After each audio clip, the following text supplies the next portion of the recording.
Hello students, आज हम लोग पढ़ेंगे 11th क्लास का 10th chapter straight line.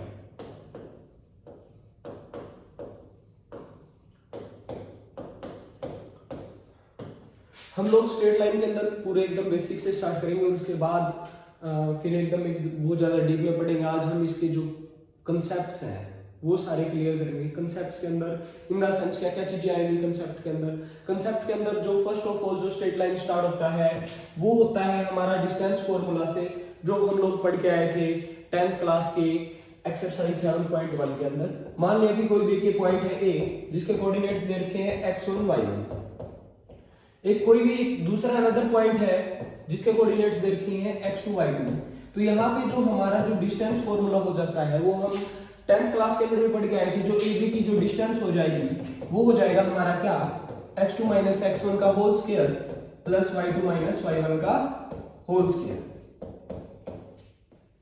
Okay, जैसे कि हमारे यहाँ पे डिफरेंट जो 2 पॉइंट्स हमें जो दे रखे हैं वो पॉइंट्स हम लोग मान लेते हैं। एक तो आ जाता है 8 और 5 और जो दूसरा आ जाता है हमारा पॉइंट वो आ जाता है 4 और 2। अगर हम लोग यहाँ पे डिस्टेंस फाइंड आउट करते हैं तो यहाँ पे कितना आ जाएगा हमारा 4 माइनस 8 का स्क्वायर प्लस 2 माइनस 5 का स्क्वायर। ये आ जाएगा हमारा माइनस 4 का स्क्वायर 16, ये आ जाएगा माइनस 3 का स्क्वायर 9 और ये आ जाएगा हमारा रूट 25 जो कि आ जाएगा 5 ओके। इसके अंदर स्टूडेंट्स हमारे जो कंसेप्ट है, फर्स्ट ऑफ ऑल जो कंसेप्ट्स आएंगे हमारे वो आएंगे 10th क्लास से रिलेटेड, और उसके बाद की जो कंसेप्ट आएंगे वो आएंगे हमारे 11th क्लास के थोड़े से डीप कंसेप्ट, जिसके अंदर पढ़ेंगे हम स्लोप के बारे में। लेकिन उससे पहले हम लोग पढ़ेंगे डिस्टेंस के बारे में, थोड़ा सा एरिया ऑफ ट्रायंगल के बारे में और डिवीजन फॉर्मूला के बारे में। अगर कोई भी 2 पॉइंट्स हैं, वैसे हम इनके बारे में आगे पढ़ेंगे 11th क्लास के अंदर।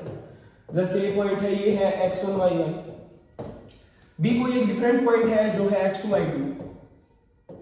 अगर कोई इसको एक point C m1 ratio m2 के अंदर इंटरनली डिवाइड करता है, अगर C डिवाइड करता है AB को किसमें, m1 रेशो m2 के अंदर, तो जो कोऑर्डिनेट्स ऑफ C हो जाएंगे वो हमारे क्या हो जाएंगे, जो हमारे जो कोऑर्डिनेट्स ऑफ पॉइंट C हो जाएंगे, कोऑर्डिनेट्स ऑफ C जिसको हम मान के चलते हैं xy, वो हमारे हो जाएंगे क्या, m1 x2 plus m2 x1 by m1 plus m2, और साथ में ये तो x कोऑर्डिनेट आ गया और साथ में y कोऑर्डिनेट क्या आ जाएगा, m1 y2 plus m2 y1 by m1 plus m2। ये है हमारा सेक्शन फॉर्मूला। इसके बारे में हम लोग पढ़ चुके हैं 10th क्लास के एक्सरसाइज 7.2 के अंदर। और इसी के साथ है हमारा area of triangle. Area of triangle जैसे ये है x1 y1, ये है x2 y2 और ये वाला है हमारा x3 y3। अगर हम लोगों को इससे निकालना है area of triangle, area of triangle क्या हो जाता है 1/2। यहाँ भी ये हो जाता है मॉडुलस। मॉडुलस का मतलब अगर इसके अंदर से कोई आंसर हमारा नेगेटिव आता है तो वो भी क्या हो जाएगा, पॉजिटिव, क्योंकि ट्रायंगल का एरिया कभी भी क्या नहीं हो सकता, नेगेटिव नहीं हो सकता। ये हो जाएगा x1 y2 minus y3 plus x2 y3 minus y1 plus x3 y1 minus y2। बहुत से बच्चों को वैसे तो फॉर्मूला आ चुका है exercise 7.2 class 7.3 sorry class 10th, लेकिन बहुत से बच्चों को क्योंकि ये रिड्यूस्ड सिलेबस के अंदर था ना, इसलिए बहुत से बच्चों को ये याद नहीं है। तो मैं बता देता हूँ कैसे लर्न रखोगे इसको। हम लोग लर्न रख लेते हैं कि जैसे ट्रायंगल रख लो 1 2 3, ये लर्न रह जाएगी। तो इससे क्या रखो, 1 के बाद 2, 2 के बाद 3 और 3 के बाद फिर से क्या आ जाएगा, 1 आ जाएगा। तो जैसे हम ध्यान रखते हैं, हम लोग लर्न रखेंगे पहले 1/2 तो बाद लगेगा, यहाँ पे x1, फिर x1 के बाद x2 और x2 के बाद x3, और तो 1 के बाद क्या आता है 2 और 2 के बाद 3, तो x1 के बाद आ जाएगा y2 माइनस y3, और ऐसे ही जो 2 आएगा हमारा, जो x2 आएगा उसके बाद 3, 2 के बाद 3 फिर 1, तो x2 के बाद y3 माइनस y1, और ऐसे ही x3 के बाद y1 माइनस y2। मैं एक बार फिर से रिपीट कर देता हूँ, एरिया ऑफ ट्रायंगल हो जाएगा 1/2 x1 y2 minus y3 plus x2 y3 minus y1 plus x3 y1 minus y2। Okay, तो इससे हम निकालेंगे एरिया ऑफ ट्रायंगल। इससे वो इस कंसेप्ट के बेस पे हमें क्वेश्चन दे सकता है एरिया ऑफ क्वाड्रिलेटरल का भी।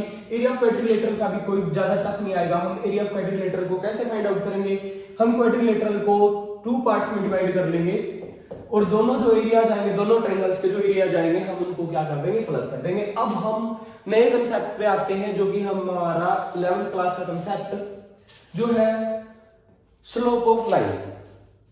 अब स्लोप क्या होता है, स्लोप से जैसे हमारा क्या मतलब है, स्लोप का मतलब होता है ढलान, कि वहां पे ढलान कितनी है। जैसे कि कहीं पे भी हम जाते हैं, कहीं पे भी हम देखते हैं कि अगर कहीं पे भी ढलान है तो वो होता है स्लोप।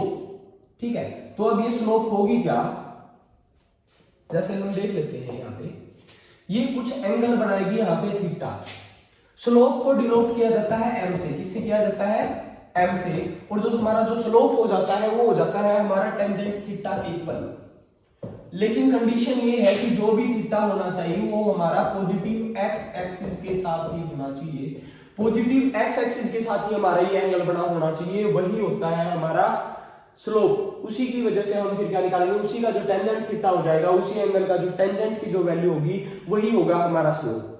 बहुत सी बार वो वैल्यू देगा y एक्सिस के साथ बना रहा है 30 डिग्री का एंगल। अगर y एक्सिस के साथ 30 डिग्री का एंगल बना रहा है तो ये पॉजिटिव x एक्सिस के साथ कितने डिग्री का एंगल बनाएगा, ये पॉजिटिव एक्सिस के साथ बनाएगा 120 डिग्री का एंगल। ओके, तो हम लोग जो स्लोप निकालेंगे वो हमेशा किसके साथ निकालेंगे, पॉजिटिव x एक्सिस के साथ निकालेंगे। पॉजिटिव डायरेक्शन किसकी, x एक्सिस की, उसके साथ जितना एंगल बना रहा है उसका हम लोग निकालेंगे टेंजेंट थीटा और वो आ जाएगा हमारा स्लोप। ओके, इसके बाद जो हमारा जो कंसेप्ट आता है, अब ये जरूरी नहीं है कि ये यहीं से इंटरसेप्ट कर रहा हो, क्या पता ये लाइन ऐसे जा रही हो, जैसे मैं बताता हूं, जैसे डिफरेंट कलर यूज कर लेते हैं थोड़ा सा। ये यहां से ऐसे जा रही है तो हम लोग देखेंगे ये आ गया एक्स एक्सिस के पैरेलल, हम लोग लाइन को खींचेंगे और यहाँ पे देखेंगे एंगल कितना बना रही है, तो ये वाला भी हमारा क्या हो जाएगा। इस मेथड से हम लोग स्लोप फाइंड आउट कर लेंगे। अगर हम लोगों को एंगल ना दे रखा हो, इसकी बजाय उस लाइन पे हमें कोई दो कोऑर्डिनेट दे रखे हो, किन्हीं भी दो डिफरेंट पॉइंट्स के अगर हम लोगों को कोऑर्डिनेट दे रखे हैं, हम लोग कैसे फाइंड आउट करेंगे कि उसका स्लोप क्या हो जाएगा, वो देखते हैं। नेक्स्ट पेज ऊपर कर लेते हैं उसके लिए। जैसे ये है हमारा कार्टेशियन प्लेन और यहाँ पे आ जाती है कोई हमारी एक लाइन, यहाँ पे मान के चलता हूं कि मैं हमारी कोई एक लाइन है जो इस टाइप से पास हो रही है। ठीक है, अगर ये लाइन इस टाइप से पास हो रही है तो हमारे यहाँ पे दो पॉइंट दे रखे हैं। एक तो पॉइंट दे रखा है x1 y1, इसको हम लोग ऊपर ले लेते हैं थोड़ा सा। एक तो दे रखा है x1 y1 और एक जो दूसरा जो पॉइंट हम लोगों को गिवन है वो है x2 y2। ठीक है, x1 y1 x2 y2। अगर हम लोगों को इसका एंगल निकालना तो हम यहाँ पे एक ट्रायंगल बना लेते हैं। एक तो x एक्सिस के लाइन पैरेलल ड्रॉ कर लेते हैं और एक y एक्सिस के पैरेलल लाइन हम लोग ड्रॉ कर लेते हैं। यहाँ पे एंगल बनेगा थीटा। क्या बनेगा, थीटा। अब हम लोगों को स्लोप निकालना है तो स्लोप क्या होता है, टेंजेंट थीटा। m क्या आ जाएगा हमारा, टेंजेंट थीटा के इक्वल। लेकिन हम लोगों को तो क्या दे ही नहीं रखा, इसने क्या चीज नहीं दे रखी, हम लोगों को इसने थीटा की वैल्यू नहीं दे रखी, हम लोगों को जस्ट दे रखे इसने कोऑर्डिनेट्स। तो कोऑर्डिनेट से हम लोग कैसे टेंजेंट थीटा फाइंड आउट करेंगे, ये हम 10th क्लास के 8th चैप्टर में पढ़ के आए थे कि जो टेंजेंट होता है वो होता है परपेंडिकुलर बाय बेस। परपेंडिकुलर होता है थीटा के सामने वाला, तो ये आ जाएगा परपेंडिकुलर और ये आ जाएगा हमारा क्या, बेस। अब मेन थिंग आ जाती है कि इनकी वैल्यू हम लोग कैसे निकालेंगे। ये टोटल जो यहां तक की जो टोटल जो वैल्यू थी, टोटल ये थी y2 और इतनी जो है ये है y1। क्या है ये, y1। अब जो ऊपर वाला जो परपेंडिकुलर आ गया ना, ये कंप्लीट y2 में से हम लोग क्या कर दे, माइनस कर दे y1, तो ये आ जाएगा y2 माइनस y1। और ऐसे ही टाइप से अगर हम लोगों को बेस निकालना हो, ये यहां से लेके यहां तक जो डिस्टेंस है वो क्या है, x2 है। क्या है, x2। देखो दूसरे वाला पॉइंट देख रहा है, ये x2 है और यहां से लेके यहां तक की जो डिस्टेंस है वो है x1। हम लोगों को अगर बेस फाइंड आउट करना होगा तो हम x2 में से क्या माइनस कर देंगे, x1 माइनस कर देंगे और जो हमारा बेस आ जाएगा x2 माइनस x1। हमारा यहाँ पे टेंजेंट थीटा क्या आ गया, परपेंडिकुलर बाय बेस। परपेंडिकुलर की वैल्यू क्या है यहाँ पे, y2 माइनस y1 और बेस की वैल्यू क्या है, x2 माइनस x1।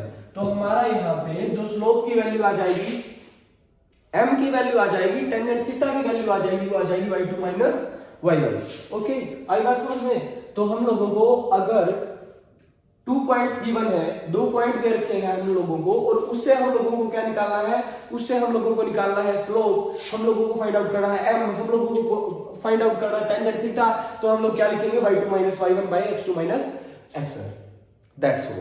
ठीक है, तो फिर उसके बाद हम लोग देखते हैं, अगर हम लोगों को दे रखा हो कि पैरेलल लाइंस की क्या कंडीशंस होंगी, ऐसी क्या कंडीशंस होती हैं कि जब दो लाइंस पैरेलल हो जाती हैं, ऐसी क्या कंडीशन होती है कि जब हमारी जो लाइन है वो परपेंडिकुलर हो जाती है। फर्स्ट ऑफ ऑल तो हम ये थोड़ा सा ये देख लेते हैं कि हमारी जो x एक्सिस है, x एक्सिस की इक्वेशन क्या होगी, x एक्सिस पे थीटा कितना बनता है 0 डिग्री का, तो हमारा टेंजेंट 0 की वैल्यू क्या हो जाएगी 0, तो जो x एक्सिस का जो है, x एक्सिस का स्लोप क्या हो जाएगा 0 हो जाएगा, और y एक्सिस, क्योंकि y एक्सिस तो x की क्या आ जाएगा परपेंडिकुलर आ जाएगा, और जो हमारी जो परपेंडिकुलर है, अगर देखा जाए जो परपेंडिकुलर है, तो फिर टेंजेंट 90, स्लोप क्या हो जाएगा टेंजेंट 90 के इक्वल हो जाएगा, और हमारी जो टेंजेंट 90 की वैल्यू हो जाएगी वो क्या हो जाएगी 95। तो जो स्लोप देखेंगे, अगर x एक्सिस का कोई हमसे स्लोप पूछ लेता है तो वो क्या आ जाएगा 0 आ जाएगा, और अगर हमसे कोई y एक्सिस का स्लोप पूछ लेता है तो वो क्या आ जाएगा नॉट डिफाइंड आ जाएगा। इसी टाइप से अगर दो लाइंस पैरेलल है, क्या है दो लाइंस पैरेलल है, हम लोग मान के चलते हैं कि दो लाइंस पैरेलल है, ये पैरेलल है, अगर ये पैरेलल है तो ये यहाँ पे एंगल कितना बनाएंगे इक्वल बनाएंगे, अगर ये थीटा है तो ये भी थीटा है, क्योंकि ये क्या है पैरेलल है। अगर पैरेलल लाइंस है एंगल इक्वल बनाएंगी, तो मतलब इसका स्लोप मान लेते हैं हम m1 और इसका स्लोप क्या मान लेते हैं m2 मान लेते हैं। अगर दो लाइंस इक्वल एंगल बनाती हैं तो उनका टेंजेंट थीटा भी क्या होगा इक्वल ही होगा। अगर दो लाइंस पैरेलल है, if two lines are parallel, if two lines are parallel, अगर दो लाइंस है पैरेलल तो फिर क्या हो जाएगा then m1 is equal to m2। आई बात समझ, अगर दो लाइंस पैरेलल है तो m1 किसके इक्वल आएगा m2 के इक्वल आएगा। और इसी टाइप से अगर हम देखें, अगर जो हमारी जो दो लाइंस हैं वो परपेंडिकुलर है एक दूसरे पे, ठीक है, अगर हमारी दो लाइंस हैं वो परपेंडिकुलर है एक दूसरे पे, अगर वो एक दूसरे पे परपेंडिकुलर है, मैं मानता हूं फर्स्ट वाली का जो स्लोप है वो m1 है और सेकंड वाली का जो स्लोप है वो m2 है, तो फिर हमारा क्या हो जाएगा कि जो दोनों स्लोप्स की जो मल्टीप्लिकेशन है m1 m2 किसके इक्वल आ जाएगा -1 के इक्वल आ जाएगा। मैं फिर से एक बार रिपीट कर रहा हूं, अगर हमारी दो लाइंस है, एक का स्लोप m1 मानते हैं एक का m2 मानते हैं, और अगर ये पैरेलल है तो ये इक्वल एंगल बनाएंगी, देन इसका मतलब क्या होगा कि दोनों का जो स्लोप है वो इक्वल आएगा, m1 किसके इक्वल आएगा m2 के इक्वल आएगा। इसी टाइप से अगर दो लाइंस एक दूसरे के परपेंडिकुलर है, फिर हमारा क्या होगा दोनों स्लोप्स के जो प्रोडक्ट हो जाएगा वो क्या हो जाएगा -1 के इक्वल आ जाएगा। ओके डियर स्टूडेंट्स, तो इसके बाद हम लोग देखते हैं दो लाइंस के बीच का एंगल, अगर हमें क्या दे रखा हो, उन दोनों का स्लोप दे रखा हो, तो उनके बीच का एंगल क्या बनेगा। देखो ये कार्टेशियन हमारा प्लेन आ गया, इसके बीच में मैं दो लाइंस बनाता हूं, कोई भी एक लाइन हमने बना ली ये, एक लाइन हमने बना ली ये, अगर इनके बीच में दो टाइप से थीटा बन सकता है, देखो मैं बताता हूं इनके बीच में जो थीटा बन सकता है टू टाइप से बन सकता है, एक ये भी थीटा हो सकता है और एक ये भी थीटा हो सकता है, ठीक है। अगली बात समझ में, दो टाइप से एंगल बनेगा कि अगर हमें देखो वैसे तो ये वाला जो एंगल है वो इस वाले एंगल के इक्वल होगा, और जो ये वाला जो एंगल है वो नीचे वाले एंगल के इक्वल होगा। आई बात समझ, हमारे जो ये सामने वाले एंगल्स हैं ये तो इक्वल ही होंगे, लेकिन थीटा भी दो टाइप से बन सकता है, क्या पता ये वाला थीटा हो और क्या पता ये वाला थीटा हो। तो हमारा जो दो लाइंस के बीच का जो टेंजेंट थीटा का फॉर्मूला होता है वो हमारा होता है tangent theta is equal to m1 minus m2 by m1 plus m1 m2। मैं एक बार फिर से रिपीट कर देता हूं, हमारा दो लाइंस के बीच का जो एंगल का जो फॉर्मूला होता है उसके टेंजेंट थीटा का फॉर्मूला होता है वो होता है m1 minus m2 plus by m1 plus m1 m2। अगर फर्स्ट वाली लाइन का जो स्लोप है वो m1 है, सेकंड वाली लाइन का स्लोप क्या है m2 है। अब हम लोगों ने मॉडुलस का यूज क्यों किया है, मॉडुलस का यूज हम लोगों ने इसलिए किया है क्योंकि अगर देखा जाए यहाँ पे कि एंगल ये भी हो सकता था और एंगल ये भी हो सकता था, अगर ये एंगल है एक्यूट, अगर हम लोग थीटा एक्यूट है, यहाँ पे थीटा एक्यूट है तो इसका मतलब 90 डिग्री से कम है, और 90 डिग्री के केस में टेंजेंट थीटा हमारा क्या होगा पॉजिटिव होगा, पॉजिटिव होगा तो ये जो वैल्यू है वो पॉजिटिव आएगी। लेकिन इन सेकंड केस जब हमारा जो ये एंगल है वो ऑब्ट्यूज होगा, 90 डिग्री से ग्रेटर होगा। 90 डिग्री से ग्रेटर मतलब सेकंड क्वाड्रेंट के अंदर, सेकंड क्वाड्रेंट के अंदर हमारी जो टेंजेंट थीटा की वैल्यू होती है वो क्या होती है, नेगेटिव होती है। ये वैल्यू नेगेटिव भी आ सकती थी, तो इसके लिए यहाँ पे क्या यूज किया जाता है, मॉडुलस यूज किया जाता है।